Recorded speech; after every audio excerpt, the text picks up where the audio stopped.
This is your Anxiety Toolkit, episode number 281.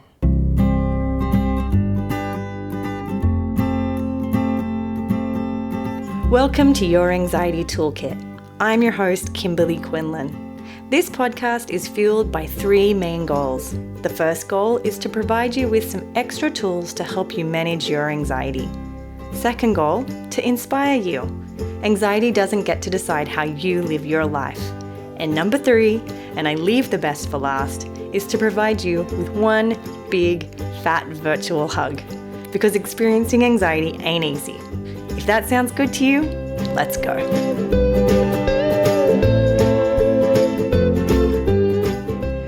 Welcome back, everybody. How are you? It is a beautiful, sunny day here in California. We're actually in the middle of a heat wave. It is April when I'm recording this, and it is crazy how hot it is, but I'm totally here for it. I'm liking it because I love summer. Talking about heat, let's talk about anxiety and arousal today, shall we? Did you get that little pun? I'm just kidding, really. Today, we're talking about anxiety and arousal. I don't know why, but lately I'm in the mood to talk about things that no one really wants to talk about, or that we all want to talk about and we're too afraid to talk about. So I'm just going to go there. For some reason, I'm having this strong urge with the podcast to just talk about the things that I feel like we're not talking about enough. And several of my clients actually were asking, like, what resources do you have? And I have a lot of books and things that I can give people. But I was like, all right, I'm going to talk about it more. All right, so let's do it together. Before we do that, let's quickly do the review of the week. This one is from... Let's see, Jess Rabon 621. They said, amazing podcast. I absolutely love everything about this podcast. I could listen to Kimberly talk all day, and her advice is absolutely amazing. I highly recommend this podcast for anyone struggling with anxiety or any mental health professionals that want to learn more. So thank you so much, Jess. And this week's I Did a Hard Thing is from Anonymous. And they say, I learned it's okay to feel my emotions and just allow my thoughts. And it gave me a sense of peace. Learning self-compassion is my hard thing. And I'm learning to face OCD and realize that it's not my fault. And I'm learning to manage and live my life for me like I deserve. And I refuse to let this take away my happiness. This is just so good. I talk about heat. This is seriously on fire right here. I love so much. The truth is, self-compassion practice is probably my hard thing too. I think that me really learning how to stand up for myself, be there for myself, be tender with myself was just as hard as my eating disorder recovery and my anxiety recovery. So I really appreciate Anonymous and how they've used self-compassion as their hard thing. Okay, so let's get into the episode. All right, so let me preface the episode by, we're talking about anxiety and arousal. If I could have one person on the podcast, it would be Emily Nagoski. I have been trying to get her on the podcast for a while. We will get her on eventually. However, she's off doing amazing things. Netflix specials, podcasts, documentaries. She's doing amazing things. So hopefully one day. But until then, I want to really highlight her as the genius behind a lot of these concepts. Emily Nagoski is a doctor, a psychology doctor. She is a sex educator. She has written 2 amazing books that, well, actually 3 or 4, but the ones I'm referring to today is Come As You Are. It's an amazing book, but I'm actually in my hand holding the Come As You Are workbook. I strongly encourage you, after you listen to this podcast episode, to go and order that book. It is amazing. It's got tons of activities. It might feel weird to have the book. You can get it on Kindle if you want to have it be hidden, but it's so filled with amazing information. And I'm going to try and give you the pieces that I really want you to take away. And if you want more, by all means, go and get the workbook. The workbook's called The Come As You Are Workbook, A Practical Guide to the Science of Sex. The reason I love it is because it's so helpful for those who have anxiety. It's like she's speaking directly to us, right? She's like, it's so helpful to sort of have this context. So here's the thing I want you to consider starting off. A lot of people who have anxiety report struggles with arousal. We're going to talk about two different struggles that are the highlight of today. Either you have no arousal because of your anxiety, right? Or you're having arousal at particular times that concern you and confuse you and alarm you. And so you could be one or both of those camps, right? So let's first talk about those who are struggling with arousal in terms of getting aroused. So the thing I want you to think about is commonly, this is true for any mental health issue too. It's true for depression, anxiety disorders, eating disorders, dissociative disorders, all of them, really. But the thing I want you to remember no matter who you are and what your experience is, even if you have a really healthy, experience of your own sexual arousal and you're feeling fine about it, we all have what's called inhibitors and exciters, right? Here is an example. So an inhibitor is something that inhibits your arousal. An exciter is something that excites your arousal, right? Now, you're probably already feeling a ton of judgment here, like I shouldn't be aroused by this and I should be aroused by this. And what if I'm aroused by this and I shouldn't be, and so forth. I want us to take all the judgment out of this and just look at the content of what inhibits our arousal or excites our arousal. Because sometimes, and I'll talk about this more, sometimes it's for reasons that don't make a lot of sense, and that's okay. Okay? So let's talk about an inhibitor, something that pumps the brakes on arousal or pleasure. Could be either. There's exciters, which are the things that really like the gas pedal, right? Like they just really bring on arousal, bring on pleasure, and so forth. So we have the content. The content may be first mental or physical, and this includes your health, your physical health. For me, I know when I am struggling with POTS, arousal is just barely a thing, right? You're just so wiped out and you're so exhausted and your brain is foggy and it's just nothing, right? And so that would be, in my case, an inhibitor. I'm not going to talk about myself a lot here, but I was just using that as an example.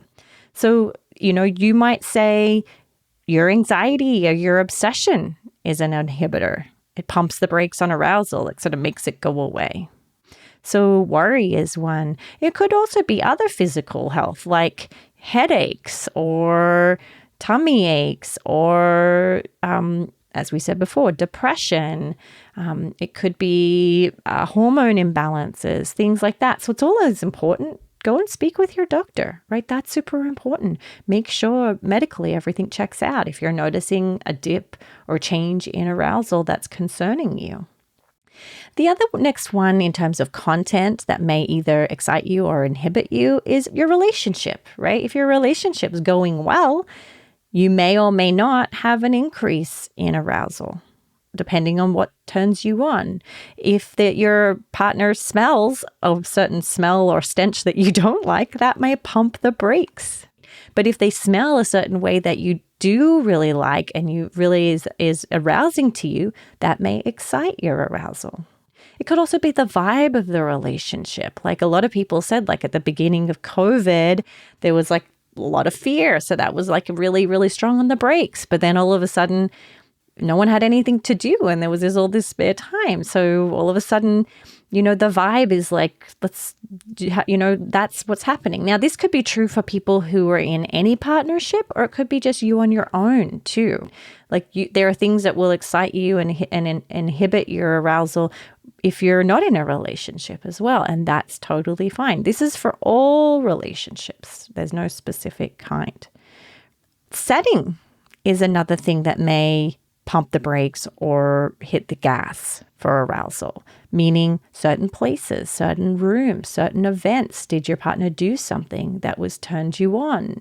It could also be, going back to physical, it could also depend on your menstrual cycle, right? People have different levels of arousal depending on different stages of their menstrual cycle. I think the same is true for men, but I don't actually have a lot of research on that. But I'm sure there are some hormonal impact for men as well. All right, there's also ludic factors, which are like fantasy, whether you have a really strong imagination that either pumps the brakes or puts the gas pedal in terms of arousal, right? It could be like where you're being touched. Sometimes there's certain areas of your body that will set off either the gas pedal or the brakes.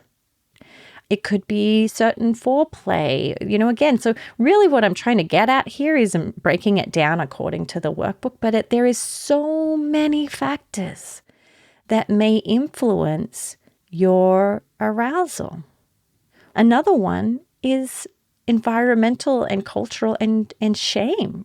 If arousal and the whole concept of sex was shamed or is looked down on, or people have a certain opinion about your sexual orientation, that too can impact your gas pedal and your brakes pedal. So I want you to sort of explore this, not from a place of like pulling it apart really aggressively and critically, but really curiously, and check in for yourself. What arouses me? What presses my brakes? What presses my gas? And just start to get to know that. Again, in the workbook, there's tons of worksheets for this, but you could also just consider this on your own. Write it down on your own. Be aware over the next several days or weeks. Just jot down in a journal like what you're noticing. Okay? Now, before we move on, we've talked about a lot of people who are struggling with arousal and they've got a lot of inhibitors and brake pushing. There are the other camp who have a lot of gas pedal pushing. And I speak here directly to the folks who have sexual obsessions, because often if you have sexual obsessions, the fact that your sexual obsession is sexual in nature may be what sets the gas pedal off, and all of a sudden you have arousal for reasons that you don't understand, that don't make sense to you, or maybe go against your values. So I've got a quote that I took from the book and from the workbook of Emily Nagoski's. This is not, again, none of this is my personal stuff. I'm quoting her and citing her throughout this whole podcast. She says, quote, "Bodies do not say yes or no. They say sex-related or not sex-related," end quote. So let me say it again. Bodies do not say yes or no. They say sex-related or not sex-related. So this is where I want you to consider, and I've experienced this myself, is just because something arouses you doesn't mean it brings you pleasure. Main point. We've got to pull them apart. Culture has led us to believe that if you feel some groinal response to something, you must love it and want more of it. An example of this is for people with sexual obsessions. Maybe they have OCD or some other anxiety disorder, and they have an intrusive thought about a baby or an animal. Bestiality is another very common obsession with OCD, or it could be just about a person, right? It could be just about a person that you see in the grocery store. When you have a thought that is sex-related, your body sometimes, because the context of it is that it's sex-related, your body may get aroused. And our job, particularly if you have OCD, is not to try and figure out what that means. Is not to try and resolve, like, does that mean I like it? Does that mean I'm a terrible person? What does that mean, right? So I want you to understand the science here to help you understand your arousal, to help you understand how you can now shift your perspective towards your body and your mind and the pleasure that you experience in the area of sexuality. So again, the body doesn't say yes or no. They say either sex-related or not sex-related. Here's the funny thing, and I've done this experiment with my patients before, is if you look at like a lamppost or it could be anything, right? You could look at the pencil you're holding and you think about, and then you sort of bring to mind a sexual experience, you may notice arousal. again, it doesn't mean that you're now aroused by pencils or pens. It's that it was labeled as sex related. And so often your brain will naturally press the accelerator. So that's often how I educate people, particularly who are having arousal that concern it. It's the same for a lot of people who have sexual trauma, right? Is they maybe are, really concerned about the fact that they do have arousal around a memory or something. And then that concerns them. What does that mean about me? And the thing to remember too is it's not your body saying yes or no. It's your body saying sex related or not sex related. And so it's important to just help remind yourself of that so that you're not responding to the content so much and getting caught up in then compulsive behaviors. A lot of my patients in the past have reported, particularly during times when they're stressed, their anxiety is really high, life is difficult, any of these content we went through, is they may actually have a hard time being aroused at all. Some people have reported getting an erection and then it completely going for reasons they don't understand. And I think here it's not we want to practice again non-judgment, instead move to curiosity. Is there's probably some content that impacted that, which is again very, very normal. This is why when I'm talking with patients, I've done episodes on this in the past, and we've in fact had sex therapists on the podcast in the past, is they've said, if you've lost arousal, it doesn't mean you give up. It doesn't mean you say, oh, well, that's that. What you do is you move your attention to the content that pumps the gas. And when I mean content, it's like touch, smell, the relationship, the vibe, being in touch with your body, bringing your attention to the sort of dance that you're doing, whether it's with a partner or by yourself or in whatever means that works for you. So you can bring that back. There's another amazing book called Better Sex Through Mindfulness. And it talks a lot about bringing your attention to one or two sensations, touch, smell being two really, really great ones. Again, if your goal is to be aroused, you might find it's very hard to be aroused because the context of that is pressure. And I don't know about you, but I don't really find pressure arousing. Some may, and again, this is where I want this to be completely judgment-free. Like there's literally no right and wrong. But pressure is usually not that arousing. Pressure is not that pleasurable in many cases, particularly when it's forceful and it feels like you have to sort of perform a certain way. Again, some people are at their best in performance mode, but I want to sort of just remind you, the more pressure you put on yourself on this idea of ending it well, it's probably going to make some anxiety. Same with like test anxiety. The more pressure you put on yourself to get an A, the more you're likely to sort of spin out with anxiety. It's really no different. So here is where I want you to catch and ask yourself, is the pressure I put on myself or is the agenda I put on myself actually pumping the brakes for me when it comes to arousal? Is me trying not to have a thought actually, in the context of that, does that actually pump the brakes? Because I know you're trying not to have the thought so that you can be intimate in that moment and engaged in pleasure. But the act of trying not to have the thought can actually pump the brakes. I hope that makes sense, right? I want you to get really close to understanding what's going on for you. Everyone's different. Some things will pump the brakes, some things will pump the accelerator. A lot of the times, thought suppression pumps the brakes. A lot of the times, beating yourself up pumps the brakes. A lot of the time, the more goal, I have to do it this way, that often pumps the brakes. So keep an eye out for that. Engage in the exciters and get really mindful and present. Couple of things here. So we've talked about erections for that's for people who struggle with that. It's also true for women or men with lubrication. Some people get really upset about the fact that there may or may not be a ton of lubrication. Again, we've been misled to believe that if you're not lubricated, you mustn't be aroused, or that you mustn't want this thing, or that there must be something wrong with you. And that is entirely not true. A lot of women, when we study them, they may be really engaged and their gas pedal is going for it, but there may be no lubrication. And that doesn't mean something is wrong. In those cases, often a sex therapist or a sex educator will encourage you to use lubrication, a lubricant. Again, some people I've talked to clients and they're like so ashamed of that.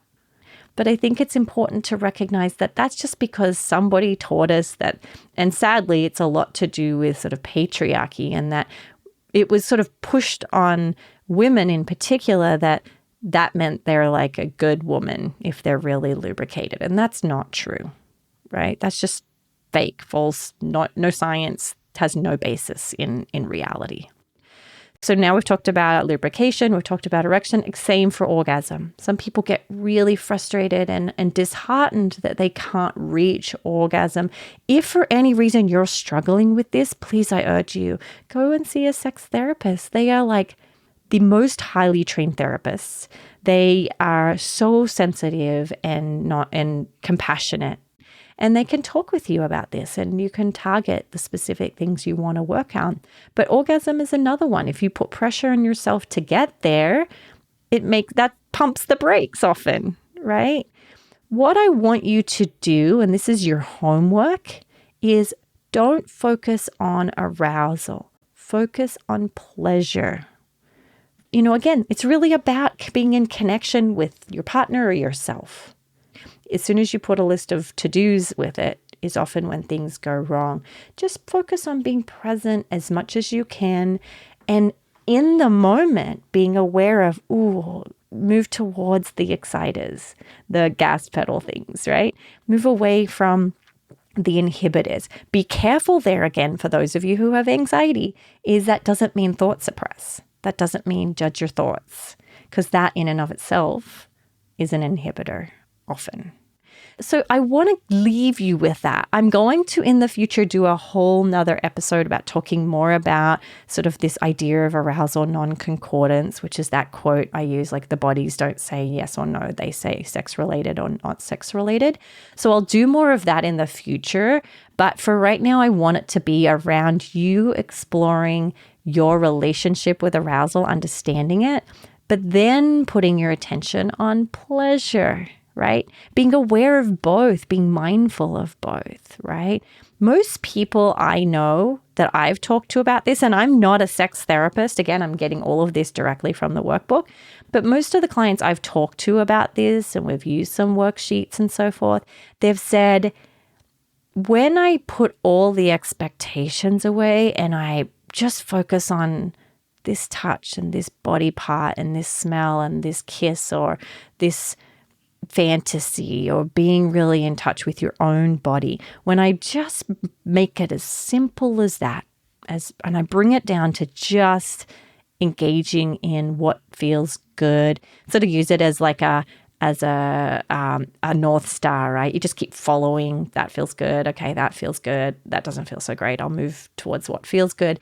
Is moving in that direction non-judgmentally and curiously, that they've had the time of their lives. And so I really just want to give you that gift, right? Is like focus on pleasure, right? Focus on non-judgmentally and curiously being aware of what's current and present in your senses. Okay? That's all I got for you for today. I think it's enough. Do we agree? I think it's enough, right? I could talk about this all day. To be honest, and I've said this so many times, if I had enough time, I would go back and I would become a sex therapist. It is a huge training. Sex therapists have the most intensive, extensive training and requirements. I would love to do it. But one day, I'll probably do it when I'm like 70. And that will be awesome. I'll be down for that for sure, right? I just love this content. And now, again, I want to be really clear. I'm not a sex therapist. And so I still have tons to learn. I still have, like, even what we've covered today, there's probably nuanced things that I could probably explain better or, again, which is why I'm going to stress to you, go and check out the book, right? Like, I'm just here to try and get you, I was thinking about this. Remember, I just recently did the episode on the 3-day silent retreat, and I was sitting in a meditation. I remember this so clearly. I'm just going to tell you this quick story. And I was like thinking, for some reason, my mind was a little scattered this day. And something came over me where I was like, wouldn't it be wonderful if I didn't just treat anxiety disorders, but I treated the person and the many problems that are associated with the anxiety disorder? Like, isn't that a beautiful goal? Like, isn't that so it? Because it's not just the anxiety, it's the little tiny areas in our lives that it impacts. And that's when I, out of me, as soon as I finished the meditation, I went on to my I have this organization board that I use online, and it was like, arousal, let's talk about pee and poop, which is an episode we recently did. Let's talk about all the things, because anxiety affects it all. And we can make little changes in all these areas, and little changes make slowly, you get your life back. So I hope this gives you a little bit of your sexual expression back, if I could put it into words. Maybe not expression, but just your relationship with your body and pleasure. Okay?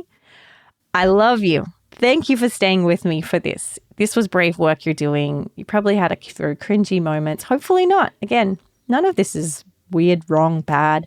This is all human stuff. So finish up. Go check out the book. Her name is Emily Nagoski. I'll leave a link in the show notes. One day we'll get her on. But in the meantime, I'll hopefully just give you the science that she's so beautifully given us. Have a wonderful day. I'll talk to you soon. See you next week. Please do leave a review. It helps me so much. So if you have a few moments, I would love a review, an honest review from you. Have a good day. Please note that this podcast or any other resources from cbtschool.com should not replace professional mental health care. If you feel you would benefit, please reach out to a provider in your area. Have a wonderful day, and thank you for supporting cbtschool.com.